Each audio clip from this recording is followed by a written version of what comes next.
안녕하세요. 서울에서 미술학원을 운영하고 있는 40대 중반 여자입니다. 전 평소에 뿌린 만큼 거둔다는 말을 좌우명처럼 삼고 살고 있어요. 콩 심은데 팥이 나지 못하듯이 타인에게 자신이 베풀고 나눈 만큼 대접을 받는 법이라고 생각하거든요. 그래서 전 살면서 혹시라도 도움을 받게 되는 일이 있으면 그 사람이 어려움을 겪을 때 계산기를 두들기지 않고 먼저 나서서 도움 줄 것이 있으면 도움을 주면서 사는 것을 철칙으로 삼아왔습니다. 덕분에 제 주변에는 항상 좋은 분들이 함께 해주셨고 지금의 남편도 만날 수 있게 된 것 같아요. 물론 중간중간 절 힘들게 하고 저와 가족을 힘들게 하는 사람들도 있었지만 현명하고 슬기롭게 잘 대처해 나가면서 결과적으로는 가족 간의 정과 의리를 더 끈끈하게 해주는 계기가 되었으니 차라리 잘 됐다고 해야 할까요? 매도 먼저 맞는 것이 낫다는데 이렇게나마 깨닫고 더욱 타인의 악의를 의심하고 경계할 수 있도록 대비할 줄 알게 되었으니까요. 지금 생각해보면 이게 다 저에게 좋은 인연을 완성해 나가라고 하늘이 시련을 준 것이 아닌가 싶기도 해요. 지금부터 저의 긴 사연을 한번 이야기해보려 합니다. 저는 홍대 미대를 나와서 미술학원에서 강사로 일하면서 열심히 벌어서 33세 나이에 입시생들을 가르치는 입시 미술학원을 차려 운영하고 있어요. 저와 동갑내기인 남편은 제가 학원을 오픈하고 얼마 안 돼요. 일주일에 2번 정도 수업하는 시간제 강사로 들어오셨는데요. 애들을 함께 가르치면서 혼자 학원 운영에 어려움을 겪을 때면 시간제 강사임에도 불구하고 자기 일처럼 솔선수범해서 도와주신 덕분에 많이 친해질 수 있었죠. 경씨, 커피 드시면서 하세요. 고마워요. 그런데 상현씨 퇴근 안 하셨어요? 분명히 경희씨 혼자 남아 서류 작업하고 계실 것 같아서 제가 도와드리려고 이렇게 왔죠. 어머, 그렇게 말씀하셔도 아직 정규직 강사 자리는 안 나왔습니다. 고진감래 기다려보죠 뭐. 이렇게 또 솔선해서 도와주시겠다는데 제가 거절할 만큼 착한 사람은 못 돼서 대신 후딱 끝내고 같이 밥이나 먹어요. 제가 쏠게요. 와, 역시 원장님은 통이 크시네요. 비싼 거 먹으려고 포석 깔지 마시고요. 이렇게 둘이 말도 잘 통하고 유머 코드도 잘 맞아서 어느새 자연스럽게 서로에게 호감을 가지기 시작했다는 걸 누가 먼저 말하지 않아도 느낄 수 있게 되었죠. 그뿐이 아니었어요. 남편의 어머니는 유명 화가분이신 걸로 아는데 어머니의 명성이면 훨씬 좋은 자리에서 교수직을 할 수도 있을 것임에도 남편은 어머니의 후광에 기대지 않고 자신만의 실력으로 성공하겠다면서 이렇게 작은 입시학원에서 시간제 강사를 하며 자신의 작품 활동을 꾸준히 이어가고 있는 멋진 사람이었죠. 포기하지 않고 안주하지 않고 진취적인 자세로 임하는 사람은 빛이 나는 법이잖아요. 남편이 그랬어요. 강사로서의 실력은 물론 저 혼자서는 아이를 가르치고 경영까지 다 하기 힘든 부분을 도와주는 경영 능력도 갖추고 있었는데다가 화가로서의 실력도 우수했죠. 서양화를 전공한 저와는 다르게 자신의 어머니를 따라 동양화를 전공했기에 두 사람은 각자의 전공과 차이점을 살려 시너지를 낼 수 있었고 남편의 실력을 믿고 찾아오는 학생들도 있었을 정도였으니까요. 그럼에도 불구하고 왜 정규 강사로 채용하지 않았냐고요? 남편이 거절했거든요. 아직은 작품 활동에 더욱 매진하고 싶은 시기라 정규 강사가 되면 수업 시간이 늘어날 테니 자신이 원하는 대로 스케줄 조정이 가능한 지금 이대로가 당분간은 좋다면서요. 하지만 그렇게 먼치킨 같은 남편에게도 유일한 단점이 있었는데요. 왜 단어 뒤에 물음표가 붙었냐면 이게 참 제 눈에 콩깍지가 씌워서인지는 몰라도 제 눈엔 적어도 귀엽게 보였거든요. 그런데 그것도 가끔은 저마저도 감당이 어려울 정도로 오글오글 거릴 때가 있었으니 장점이기도 하고 단점이기도 했죠. 뭐 귀엽다는 사실은 변하지 않았지만요. 무슨 눈이 이렇게 많이 와? 치우기 힘든데. 이게 진짜 난감하다니까요. 내릴 때 치우면 또 쌓이고 다 내리고 나서 치우려고 하면 굳어서 힘들고 애들 학원 들어오다가 미끄러지진 않을지 너무 걱정이에요. 그래요? 전 눈 내리면 너무 좋던데. 눈 좋아하시나 봐요. 하늘하늘 가벼우면서도 차가운 게 꼭 사람 마음 같잖아요. 진심을 나누었다고 생각하면 금세 또 풀풀 날아가 버리고 살갗에 닿기만 해도 너무 차갑고 시려서 깜짝깜짝 놀라다가도 또 금세 내 체온에 동화되어 녹아내리는 게 강 선생님 미술 강사가 아니라 시인이 되셨어야 될 것 같은데요? 그래요?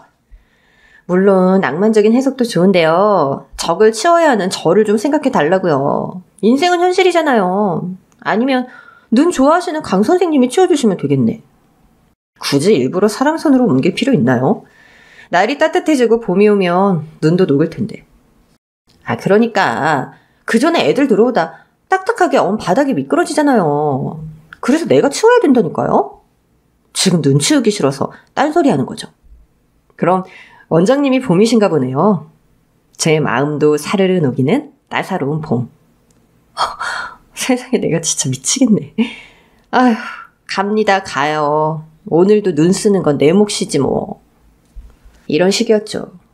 저와 남편은 성격조차도 반대였어서 지독한 현실주의자의 냉철한 성격인 편인 저와는 다르게 남편은 소위 말하는 굴러가는 낙엽에도 눈물 짓는 소녀 감성을 가진 사람이었어요. 감수성이 정말 풍부해서 슬픈 영화라도 보는 날엔 얼굴이 퉁퉁 붓도록 울고 이렇게 사소한 것 하나하나에 의미를 부여해서 시처럼 읊고는 했죠. 보다 보니 그런 오글거리는 면조차 귀엽고 사랑스럽게 느껴졌으니 저도 콩깍지가 단단히 씌었나 봐요. 그렇게 장장 5년이라는 시간을 만난 저와 남편은 남들 다 한다는 다툼 한 번 없이 평화롭고 예쁜 연애를 이어가다가 드디어 결혼을 결심했습니다. 이미 둘 다 나이가 30대 후반이라 결혼을 생각해야만 하는 나이였던 데다가 어차피 해야 한다면 이 사람이다 라는 생각이 서로에게 있었던 것 같아요. 누가 먼저 사귀자고 한 적도 없는데 자연스럽게 사귀게 되었고 사랑하게 되었고 결혼 이야기도 자연스럽게 오고 가는 사이가 된 거죠. 그렇게 전 결혼을 위해 남편의 집안 식구들께 인사를 드리는 자리를 마련했어요. 예비 시부모님께서 집으로 초대해 주셨고 솔직히 말하면 남편이 어머니의 후광을 부담스러워하는지라 말은 대놓고 못했지만 전 그분의 오랜 팬이었죠. 한때 이 길이 맞는 건가 방황하던 절 다시 화가의 길로 이끌어주고 그 꿈을 공고히 다질 수 있게 해준 것이 바로 강화백님의 전시였으니까요. 그래서 솔직히 말하면 전 예비 시부모님께 인사를 드려야 한다는 압박감보다 좋아하는 아이돌을 만나는 소녀처럼 우상을 만날 수 있다는 기대감에 들뜬 마음이 더 컸던 것 같아요. 안녕하세요. 전 최상현 씨와 결혼을 전제로 교제 중인 이경이라고 합니다. 아유, 귀청 떨어지겠네. 아주 그냥 씩씩한 여장군을 신부감으로 데리고 왔네. 죄송합니다. 제가 평소에 강화백님 오랜 팬이었어서요. 존경하는 화백님을 만날 수 있다는 생각에 너무 들떠서 오바했나 봐요. 예? 경희씨, 나한텐 그런 말 안 했잖아. 그야 상현씨가 어머니 이야기하는 거 부담스러워하니까. 아직 결혼도 안 했는데 벌써 어머니야? 제가 너무 오바하나요? 성질 급하다는 소리 자주 듣습니다. 난 상현이 제가 어릴 때부터 웬만한 여자애들보다 눈물도 많고 애가 워낙 여려서 대체 저 반푸디 같은 걸 누가 데려가냐 했는데 아주 천상페피를 만났네. 아주 마음에 들어. 이 결혼 허락할게. 아싸! 시어머니는 정말 호탕하고 열린 분이셨어요. 여자가 배움의 기회를 얻기 워낙 힘들던 그 시절에 그림을 배우고 싶어서 스스로 고학생으로 지내며 악착같이 배우고 익히고 그려서 지금의 이 자리까지 올라오신 분이니 남다른 기계를 가진 분이셨죠. 거기다 지금 집안의 부흥을 이끌어낸 것도 강화백님의 능력과 재능 덕분이었죠. 전 정말 강화백님 찐팬이라서 자서전까지도 모두 읽었었는데 그 시절 모두가 그랬듯 자신의 집안도 남편의 집안도 가난한 집안이라 결혼 후 남편이 태어나고도 한동안은 가난에 시달렸지만 꾸준히 노력하고 예술을 포기하지 않은 덕분에 지금의 자리에 오를 수 있었다는 내용을 읽은 적이 있거든요. 자신은 동양화를 선택한 것도 지금의 남편을 선택한 것도 단 한 번도 후회한 적 없다는 자신의 선택에 자신감과 책임감을 질 줄 아는 그 마인드가 정말 감명 깊었죠. 어때? 그럼 온 김에 내 화실이랑 작품들 구경 좀 해볼래, 경희씨? 너무 좋죠. 아니, 이 자리 집안에 인사드리는 자리 아니었어? 왜 엄마 팬클럽 모임처럼 된 거야? 웅얼된 어린애는 두고 나랑 갑시다. 상현 씨는 어머니 작품 매일 보니까 여기서 편하게 커피 한 잔 드시고 있어요. 알았죠? 와, 벌써 나를 따돌리네, 둘이서. 그렇게 전 어머니의 배려 덕분에 화기애애한 분위기에서 평생 존경하던 화백님의 작업실을 직접 구경하고 미공개 작품까지 보면서 눈호강을 할 수 있었어요. 어머니, 화실 사진 찍어도 돼요? 기자들한테 소스 제공하려는 건 아니죠? 아직 화실 아무한테도 공개 안 했는데. 아, 그 생각은 못 했는데. 그럼 팔면 돈 많이 받을 수 있나요? 집안 곳곳에 걸린 어머님의 작품들을 보면서 그분의 인생과 역사를 곁눈질로나마 볼 수 있는 소중한 경험이었어요. 그리고 다른 가족분들을 한 분씩 소개받을 수 있었는데요. 솔직히 말해서 어머님에 비하면 정말 초라하고 별 볼 일 없는 사람들이라는 생각이 들었어요. 물론 이런 식으로 사람을 함부로 속단하면 안 되겠지만 가정사를 잘 모르는 제가 봐도 남편을 제외한 온 식구가 어머님 경제력에 기대서 살아가고 있는 것이 눈에 보였거든요. 제가 남편에게 푹 빠지게 된 계기 자체가 어머니가 가지고 있는 부와 명성에 기대지 않고 자신만의 길을 진취적으로 개척해 나가면서 꿈과 열정을 가지고 살아가는 모습이었는데 다른 가족들은 전혀 그렇게 보이지 않았어요. 그럼 어머님께서 화가로 성공하고 나서는 아버님께서 육아와 집안일을 담당해 오신 거예요? 너무 멋지세요. 아유, 담당은 무슨, 사고나 안 치면 다행이었지. 에이, 엄마는 또 경희씨 듣는 데서 이상한 집안인 줄 알겠어요. 아, 뭐 결혼해서 살아보면 어차피 사이즈 다 나오는데. 거기에 제 시동생 되실 분과 동서될 사람은 부모님을 모신다는 명목으로 집에 들어와 함께 살고 있었는데 특별한 직업도 없이 어머님의 능력에 기대어 백수 생활을 하고 있었죠. 그렇다고 공부를 열심히 한다거나 자신들만의 포기할 수 없는 꿈이나 취미가 있는 것도 아니었어요. 있는 돈 쓰면서 세월을 흘려보내는 사람들. 솔직히 전 그런 느낌을 받았습니다. 그래도 시댁 식구들이 되실 분들인데 함부로 말하지는 않았지만요. 하지만 첫날부터 동서될 사람에 대한 이미지가 와장창 깨지는 발언이 나오고 말았어요. 동서는 약간 속물관성이 있는 사람이었던 모양인지 절 보자마자 다른 사람들에겐 들리지 않는 소리로 아주버님은 어떻게 꼬셨어요? 철벽으로 어릴 때부터 유명했다던데. 그래도 뭐 저희 남편이 워낙에 사랑받는 막내 아들이라 요새는 거의 우리 쪽으로 몰빵될 것 같지만요. 이러더라고요. 아직 결혼도 안 한 예비 형님에게 할 말도 아니었지만 아직 건강히 살아계시는 어머님을 앞에 두고 유산 상속 이야기를 거리낌 없이 하는 게 너무 별로다 싶었죠. 솔직히 첫 느낌은 이 집의 정상인은 상현 씨랑 어머님밖에 없구나 였어요. 시아버님 되실 분과 예비 동서, 예비 시동생은 하루 종일 강화백님 곁에 붙어서 알랑방귀를 끼며 신주단지를 모시듯 일거수일투족을 챙기는데 열중했죠. 마치 왕족이 거느리고 다니는 시종들을 보는 것 같았달까요? 물론 어머님을 존경해서 그럴 수도 있었겠지만 예비동서의 그 말이 머릿속을 떠나지 않았던 저로서는 최악의 첫인상이었습니다. 저녁 식사까지 마치고 돌아가려고 하는데 제가 거실에 걸린 작품에서 눈을 못 떼자 어머님이 그러셨어요. 왜? 저게 마음에 들어? 아니, 전시회에서는 못 보던 작품인 것 같아서요. 색감도 너무 황홀하고 빨려 들어가는 것 같아서 계속 보게 되네요. 그래? 그럼 가져가. 네? 어차피 이 집에 걸어둬봐야 같이 알아주는 사람 하나도 없어. 보이니? 저렇게 먼지 수북히 쌓인 거? 상현이가 집에 있을 땐 그래도 상현이가 관리를 해줬다만 나야 화실에 처박혀 있기 바쁘다 보니 이런 거에 신경 쓸 겨를이 있어야 말이지. 저 녀석도 자기를 아껴주는 사람이랑 같이 있는 게 좋지 않겠어? 작품을 하나하나 자식처럼 아끼는 어머님의 애정이 느껴진 동시에 어머님의 그 당당하고 고고하면서도 쿨하고 멋진 분위기에 전 매료되고 말았죠. 이 결혼 남편이 아니라 어머님 때문에라도 꼭 하고 싶다는 생각이 들 정도였으니까요.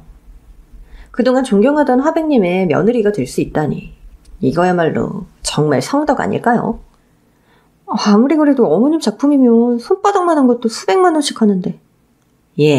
너 미술한다는 애가 작품 보고 값어치부터 생각나? 그게 아니라 말했잖아. 어차피 이 집에 둬봐야 그게 수백만 원짜리든 수천만 원짜리든 아무도 신경도 안 써. 가져가. 내가 우리 아들로 만나줘서 고맙다고 주는 선물이야. 강화백 작품이라고 하면 못해도 500부터 시작했기에 저로서는 엄청난 선물이었어요. 거기에 어머님이 전시회에선 공개한 적 없는 작품이었으니 돈 주고도 못 사는 작품이 셈이었죠. 수백만 원을 호가하는 작품을, 그것도 자식처럼 아끼는 작품을 기분 따라 거리낌 없이 선물해 줄 수 있는 그 통 큰 배포도 너무 멋지게 느껴졌죠. 그렇게 저와 남편은 더 따져볼 것도 없이 결혼에 골인했어요.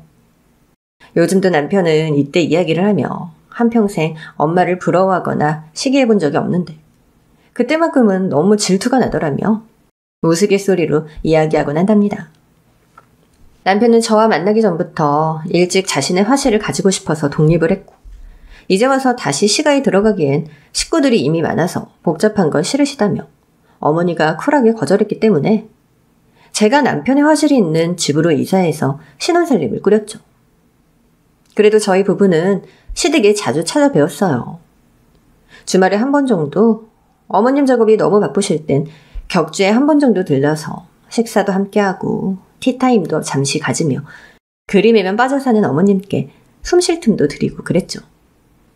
그런데 총명하고 멋지던 저희 어머님이 어느 날부터인가 조금씩 이상한 모습을 보이기 시작하셨어요. 예를 들면 이런 일들이었어요. 아가, 내 휴대폰 못 봤니? 아까 화장실 들어가실 때 들고 가시지 않으셨어요? 그랬나?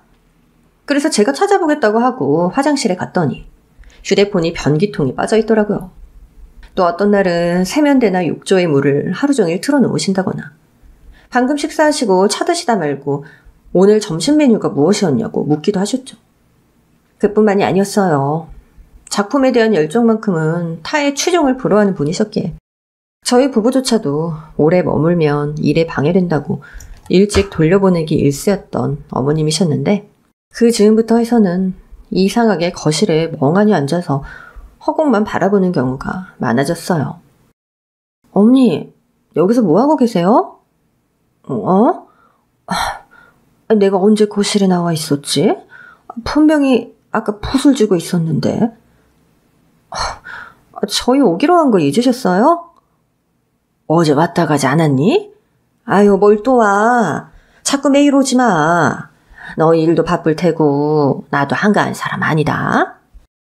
자신의 작품에 대해 이야기하며 소녀처럼 눈을 초롱초롱 빛내던 어머님이 아니었습니다. 전 아무래도 이상하다고 생각해서 어머님이 작업실에 들어가신 틈을 타 다른 가족들을 모아놓고 이야기했죠. 아무래도 어머님이 요즘 이상하신 것 같아요. 뭘 자꾸 깜빡하시고 멍하니 지내시는 경우도 너무 많고 오늘은 붓을 화기 근처에 두셔서 태울 뻔하셨더라고요. 그런데 식구들의 태도는 너무 안일했죠. 심지어 믿었던 남편마저도요. 원래 이 나이 되면 깜빡깜빡 하는 거야. 뇌가 늙어서 기능이 떨어지는 걸 병 걸린 사람 취급하면 기분 나쁘지. 그러게 말이에요. 형님, 일주일에 한 번이나 오실까 말까 하시잖아요. 매일같이 사는 우리가 이상한 걸 못 느꼈는데 혼자서 너무 오버하면서 유난 떠시는 거 아니에요? 그래 여보, 나도 잘 모르겠던데.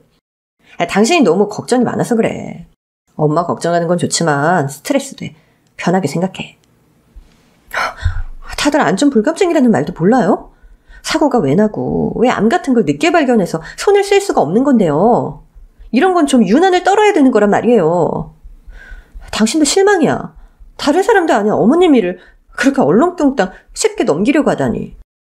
전 버럭 소리를 지르고는 어머님의 화실로 뛰어들어가 영문도 모르고 어리둥절해 계신 어머님의 손을 이끌고 지금 당장 진료를 받을 수 있는 가장 가까운 병원을 수소문해서 달려갔죠. 어머님의 증상을 설명드리고 이런저런 검사를 받았고 검사가 끝났나 싶었더니 의사 선생님께서 너무 안 좋은 표정으로 나오시더라고요. 치매 초기인 것 같습니다. 일단은 정밀검사를 해봐야 정확한 결과를 알 수 있겠지만 초기는 초기인데 조기 발견이 안 돼서 중기 직전으로 진행된 상태로 보여집니다. 일단 3일 후에 예약을 잡아둘 테니 정밀검사를 앞이 흐리게 전멸되면서 의사 선생님이 뭐라고 하는지 아득히 멀리 들리더라고요. 정말 청천벽력 같은 소리였습니다. 아직도 이렇게 그림에 대한 열정이 넘치시는 우리 어머님이 치매라뇨. 충격을 받은 전 말도 제대로 못한 채로 어머니를 모시고 돌아와 시댁 식구들에게 이 사실을 알렸어요. 남편 역시 큰 충격을 받은 듯 입만 뻐끔대면서 아무 말도 못했지만 다른 가족들의 반응은 제가 생각했던 것과 너무나도 달랐습니다. 누구보다도 어머님을 걱정해야 할 사람들이 마치 다른 것을 걱정하는 듯한 태도를 보였죠. 어쩌지? 치매 간병은 보통 일이 아니라던데. 난 못해? 나한테 시킬 생각하지 마. 입주 간병인을 들이는 게 어떠냐? 전 싫어요, 아버님. 모르는 사람이 집에 왔다 갔다 하는 것도 싫고. 그럼 네가 할 거야? 대책도 없이 다 싫다고만 하면 어떡해? 그랬습니다. 저와 남편을 제외한 나머지 가족들의 태도는 어머님이 치매에 걸리신 것에 대한 슬픔이나 걱정보다는 앞으로 치매 환자를 돌봐야 한다는 난감함과 귀찮음이 더 큰 것처럼 보였죠. 그리고 딱 그날을 기점으로 어머님 뒤를 시종처럼 졸졸졸 따라다니며 알랑방귀를 끼어대던 세 사람. 그러니까 아버님과 시동생, 동서의 태도가 손바닥 뒤집듯 바뀌어버리더군요. 어머님이 걱정되었던 저와 남편은 이틀 간격으로 해서 전보다 더 자주 시댁에 찾아뵈었고 어머님께서 건강하실 때와는 완전히 달라진 식구들의 행동에 경악할 수밖에 없었습니다. 단편적으로 예를 들어봐도 이 정도 수준이었죠. 아가 밥 안 차리냐? 어머니 이제는 자기 밥 먹을 시간도 기억 못해서 어떡해요? 11시에 배고프다고 하도 성화하셔서 식사 차려드렸잖아요. 동서, 지금 오후 5시야. 점심을 일찍 드셨으니까 배가 일찍 고프실 수도 있지. 아니, 요즘은 그림도 안 그리고 하루 종일 거기에 앉아서 멍하니 있기만 하는데 무슨 놈의 배가 그리 자주 고프대요? 밥 차리는 사람 힘든 건 생각도 안 해요? 동서, 말이 심하잖아. 아무리 편찮으시다지만 어머님에게 그게 무슨 말버릇이야? 그럼 형님이 차려주시던가요. 벌써부터 이러는데 나중에 진짜 어쩌려고. 몰라. 나 못해. 친구들이랑 약속 있어서 나가니까 사 먹이시든지 차려주시든지 알아서 하시라고요. 그렇게 어머니 걱정되고 그러면 형님이 하시면 되겠네. 그래요, 형수님. 이참에 이 집에 들어오실래요? 이 사람이 워낙 몸이 약하고 그래서 아무래도 치매 간병은 좀 힘들 것 같아서 우리는 그만 분가하려고 하거든요. 평소에 워낙 두 분 사이도 좋으시고 하셨으니까 형이랑 형수님이 앞으로 돌봐주시면 되겠네. 그치. 내가 뭐 자기도 시종일 줄 알아. 제가 무슨 밥 차리는 기계예요? 상전처럼 앉아서 밥 타령이나 하게? 여보, 그만하고 나와. 모임 늦겠다. 암튼 저하고 신랑은 나갔다 올게요. 그때 돼서야 밖이 소란스러워 깨신 모양인지 덜뜬 눈으로 시아버지가 어슬렁 나오시더라고요. 아버님, 오랜만에 어머님 모시고 외식이나 하러 가실래요? 제가 모실게요. 서방님은 동서하고 같이 무슨 모임이 있다고 방금 나갔거든요. 내가 미쳤냐? 치매 환자를 데리고 외출을 하게? 쪽팔릴 일이라도 생기면 어째? 아니 그 이전에 무슨 사고를 칠 줄 알고 치매 환자를 밖으로 데리고 나가? 아서라. 데리고 나가려면 너나 같이 가. 난 빼줘라. 귀찮은 일 만들기 싫으니까. 에휴, 여편네 진짜. 한평생 그 더러운 성질머리로 사람 고생을 그렇게 시키더니 마지막까지 곱게 죽지도 않고 병에 걸려서는 지랄 엽차기를 하네. 요양원에 처넣든가 해야 젖골 안 보고 살지 내가. 에휴, 속 시끄러워서 내 수명이 줄어들 판이야. 정말 너무들 하시죠. 어머님의 증세는 날이 갈수록 악화되었어요. 약을 제때 시간에 맞춰 드시게 해야 병세가 진행되는 걸 조금이라도 늦출 수 있는데 시댁 식구들 중에 어머님의 건강 회복에 관심 있는 사람은 아무도 없었습니다. 제가 갈 때마다 약봉지 속 약 남은 것을 체크하고 잔소리를 하니 나중엔 아예 쓰레기통에 갖다 버리더군요. 이 정도면 노인학대 아닌가요? 어머니가 식사하시면서 음식물을 쏟거나 식사하시던 도중에 멍해지셔서 침을 질질 흘려도 누구 하나 닦아주고 씻겨주는 사람이 없었고 오히려 어머니가 제대로 알아듣지 못하는 상태라는 걸 악용해 면전에 대놓고 욕이나 하지 않으면 다행이었죠. 에이, 진짜 또 질질 철리고 앉아있네. 아유, 밥맛 떨어지게 진짜. 에이, 아가, 내가 네 시애미밥 따로 자리를 안 했냐? 아, 형님이 구태여 어머니도 식탁에서 드셔야 한다면서 난리쳐서 그런 건데 왜 저한테 그러세요? 그 더럽게 어질러 놓은 건 형수님이 치우셔야 됩니다. 그렇게 멋지고 빛나던 우리 어머니, 자신의 모습을 스스로 보게 된다면 얼마나 가슴이 찢어지고 아프실까요? 가족들의 이런 태도를 전 전혀 이해할 수 없었고, 남편은 매번 속상함에 가족들, 심지어 자신의 아버지와도 언성을 높이고 자주 싸웠습니다. 하지만 달라지는 것은 없었어요. 그렇게 6개월, 도저히 이런 인간들에게 어머니를 맡길 수 없다는 결론에 도달했습니다. 여보, 안 되겠어. 우리가 어머니 모시고 오자. 괜찮겠어? 간병인 한 명 데려다 쓰고 자기하고 내가 번갈아 가며 돌봐드리면 충분해. 지금 저 집 식구들 어머니 약도 제대로 안 먹이고 일부러 어머니 잘못되라고 고사 지내는 분위기 같아서 나 너무 속상하고 불안해. 그렇게 저와 남편은 어머니를 모시고 집으로 왔죠. 어머니가 건강하실 땐 유산 타령만 하던 시동생과 동서도 어차피 치매 걸린 노인네, 방금 자기가 먹은 것도 기억 못하는데 옆에서 돌보는 게 누군지 어떻게 알겠어 하면서 좋다고 저희에게 떠넘겼고, 저희가 어머니를 모시러 가기로 한 날에는 아예 어머니 짐은 하나도 안 싸놓고 자기들 해외여행 준비를 하고 있더군요. 아, 놓치는 오줌 냄새, 똥 냄새 질려 죽겠어. 이번엔 어디로 간다고? 아버지 투어 경기 보고 싶다고 저번부터 말씀하셨잖아요. 제가 스페인 티켓 7박 8일로 끊어놨죠. 아이고, 우리 아들 며느리밖에 없네. 정말 상종 못할 인간들이라는 생각이 들더군요. 저의 이상했던 첫인상이 틀리지 않았던 거라고 속으로 생각하면서 전 어머니를 모시고 왔습니다. 저나 신랑이나 몸은 좀 고되어졌지만 마음이 편한 날들이 이어졌어요. 다만 둘 다 일을 하다 보니 어머니를 24시간 보살필 순 없어서 간병인을 고용했는데 자식만큼 정성껏 돌보지는 못하는 게 현실이라 가끔 사고도 났죠. 뭐라고요? 저희 어머니가 어디 경찰서에 계신다고요? 제가 며느리예요. 제가 지금 바로 갈게요. 이렇게 잠깐 한눈판 사이에 어머니가 사라져 길을 잃고 헤매다 경찰서에 인계된 것이 몇 번이나 됩니다.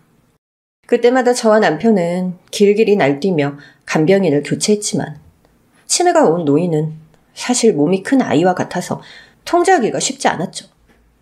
간병인이라고 뭐 일부러 잃어버리고 싶어 잃어버렸겠어요.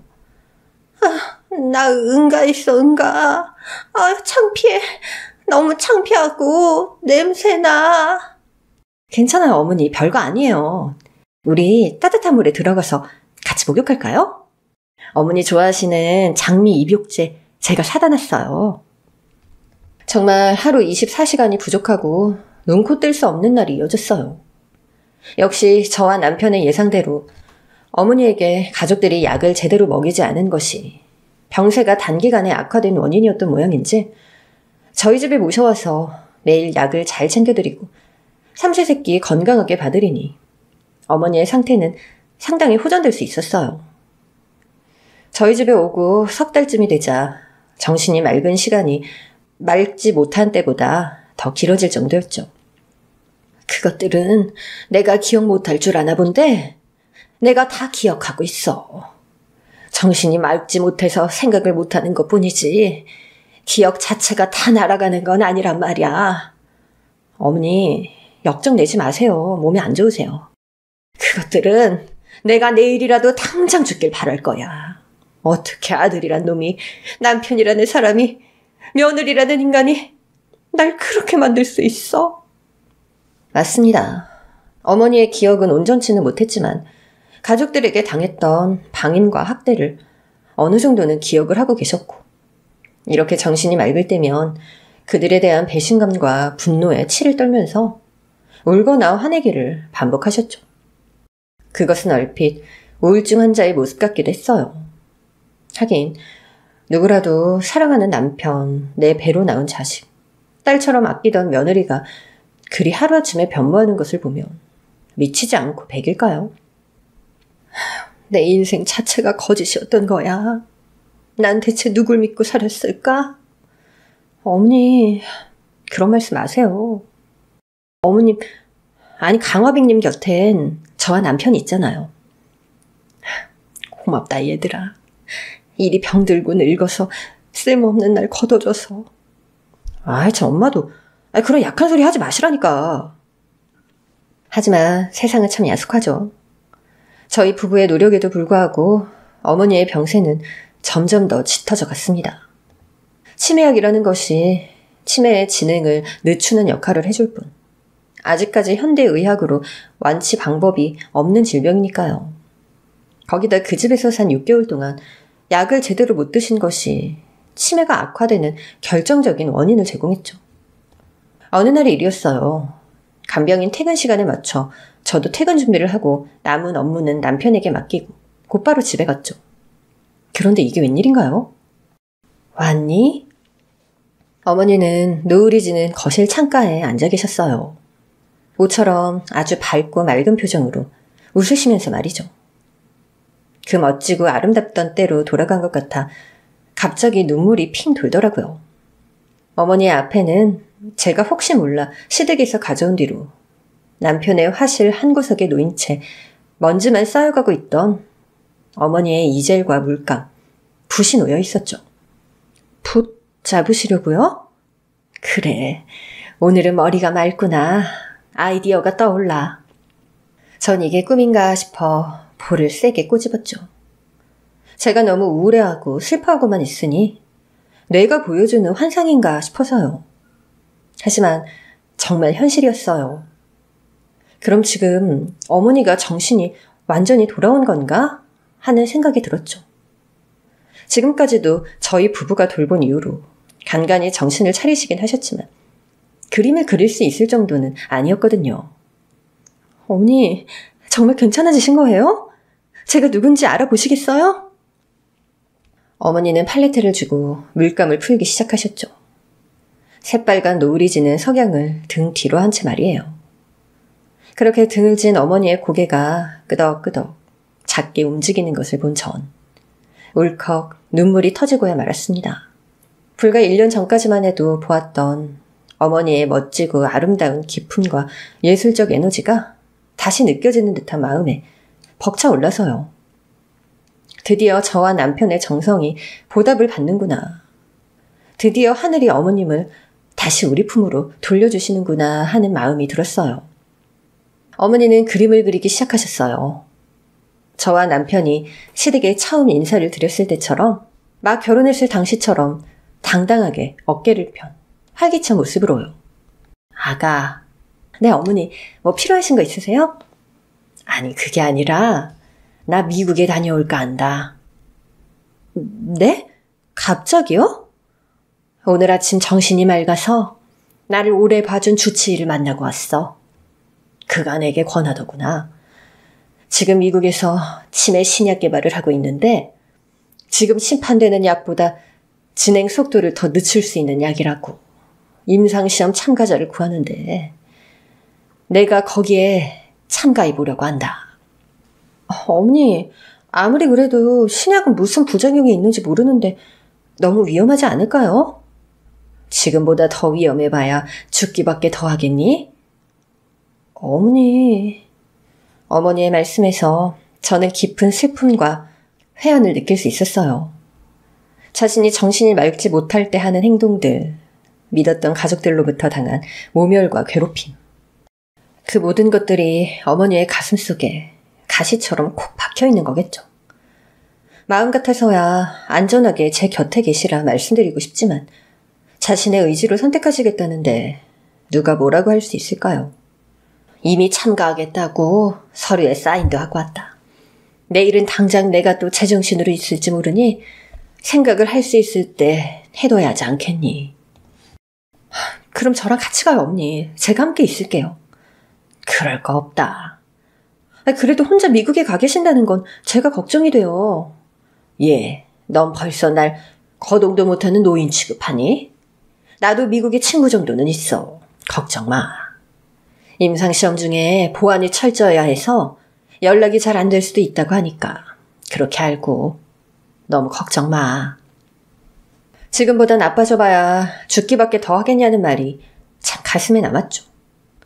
저와 남편의 입장에선 어머니가 어떤 모습으로라도 오래오래 살아주시길 바랐지만 어머니 본인의 입장은 다르신 거겠죠. 한평생 예술에 열정과 정열을 바치며 고고하고 당당하게 여성의 몸으로 미술계의 명성을 떨치고 한 시대를 풍미하며 살아가셨던 우리 어머님은 끝까지 그 아름답고 빛나는 모습으로 기억되길 바라셨던 걸 거예요.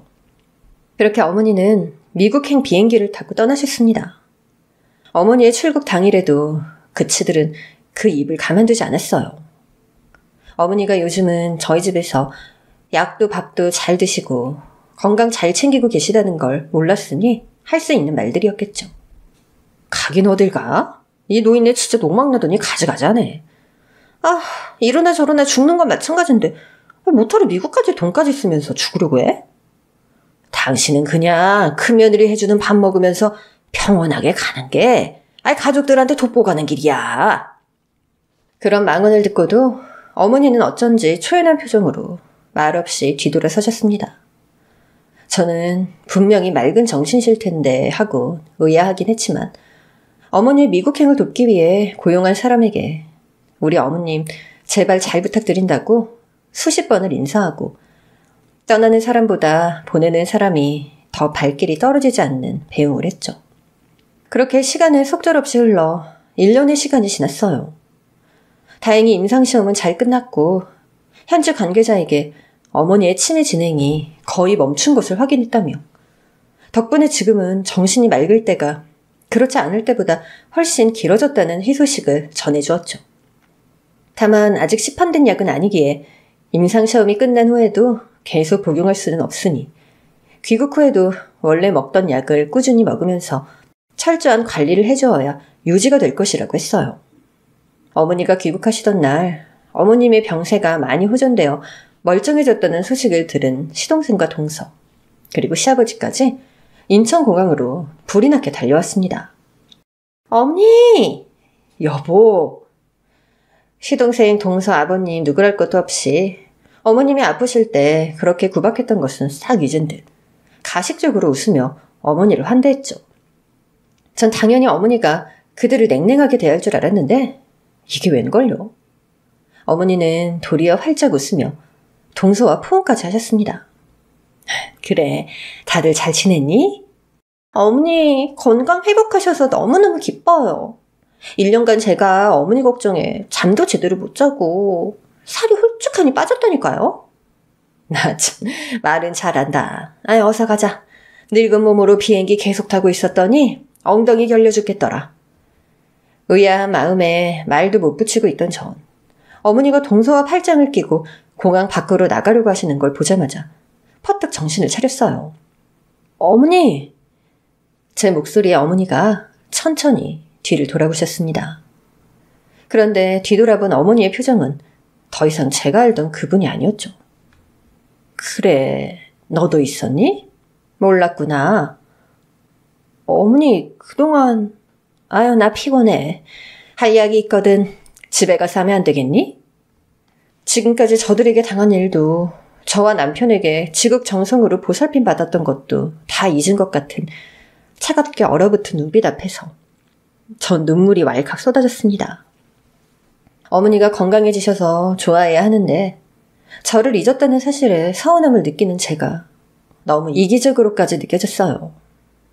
눈물을 훔치는 저를 슬쩍 뒤돌아본 동서가 어머니에게는 보이지 않는 몸짓으로 메롱하고 얄밉게 혀를 내밀었지만 그런 유치한 짓거리에 반응할 정신도 없을 정도로 저의 상심은 컸습니다. 함께 시댁으로 가는 길에도 내내 저와 남편은 착잡한 기분이었어요. 그래도 어머님이 좋아지셨으니 된 거지 뭐. 우리를 아주 잊으신 것도 아닌데. 신약 부작용일지도 몰라. 이거 알아봐야 되는 거 아니야? 여보, 긁어 부스럼 만들지 말자. 어머니 몸 건강히 돌아오신 게 가장 큰 의미잖아. 그렇긴 하지만 남편도 그동안 저와 함께 어머니를 보살피며 동고동락 해왔기에 상심이 많이 큰 듯했어요. 어머니, 오늘 어머니 오시는 날이라고 제가 모처럼 장 봐서 음식 많이 해놨어요. 소화 잘 되고 보양되는 음식들로 준비했으니 외식하지 말고 집에 가서 드세요. 그래 여보. 우리 둘째 며느리가 새벽같이 일어나서 준비했어. 저와 남편은 기가 막혔지만 그동안 당했던 서름은 다 잊으신 듯 기분 좋게 웃고 계시는 어머님의 기분을 망쳐드릴 수가 없어서 조용히 그 뒤를 따를 수밖에 없었어요. 집에 도착해 동서가 차린 상을 받을 때까지도 어머님은 저와 눈조차 마주치지 않으셨죠. 기세등등한 세 사람을 보는데 정말 먹은 것도 없이 구역질이 올라오더라고요. 그런데 어머님이 수저를 드시다 말고 그러시더라고요. 다들 오랜만인데 내 화실에 함께 갈까? 갑자기요? 그래, 나도 오랜만에 내 집에 돌아와서 밥 먹기 전 붓이라도 한번 잡아보고 싶구나. 그래요, 어머님. 제가 어머님 안 계시는 동안 화실 청소랑 관리 깨끗하긴 했어요.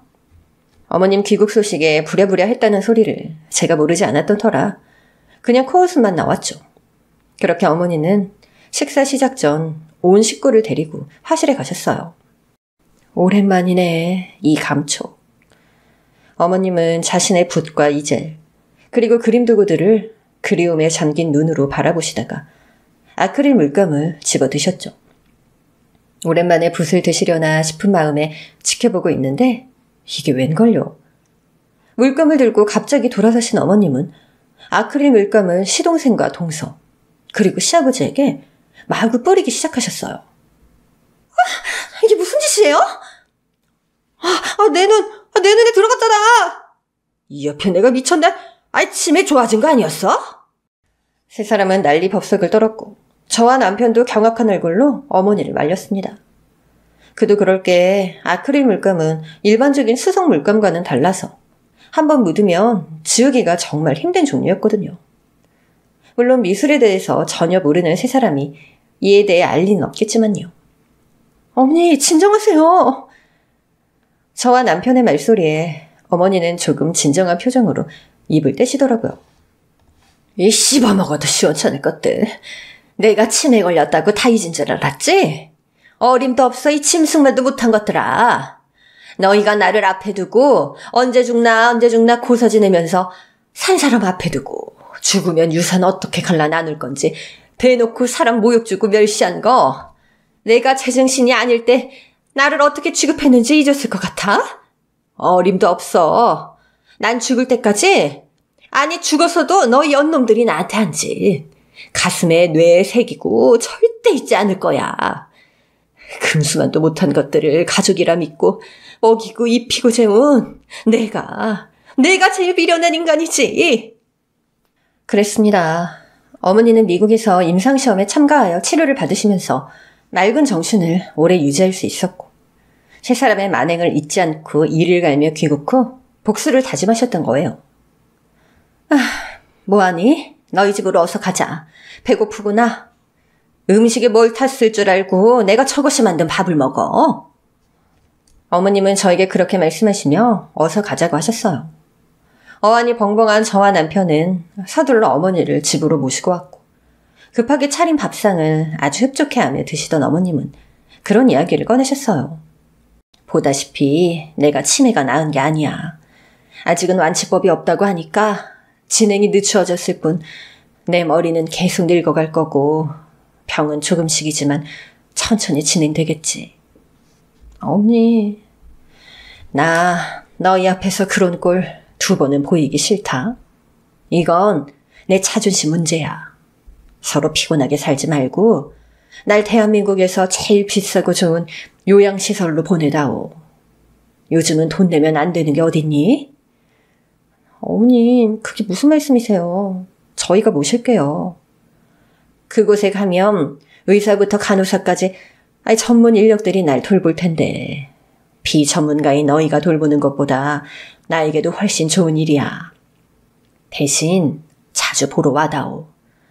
늙은이 외로움만 만나지는지 미국에 있던 1년 동안 너희가 많이 보고 싶어서 그것도 한이 되더구나. 어머니의 굳은 의지에 저와 남편도 더는 반대할 수 없었죠. 어머니는 그렇게 최고급 요양원에 입주하셨고, 시아버지는 어머님께 이혼당하고, 시동생과 동서는 어머니가 요양원 입주하시면서 집까지 팔아버리는 바람에 무일푼으로 쫓겨나는 신세가 되었죠. 들리는 소문으로는 그 나이 때까지 배워놓은 것은 아무것도 없이 어머니의 능력에만 기대 살았던지라 아르바이트나 하며 근근히 생계를 연명한다더라고요. 형님, 제발 한 번만 살려주세요.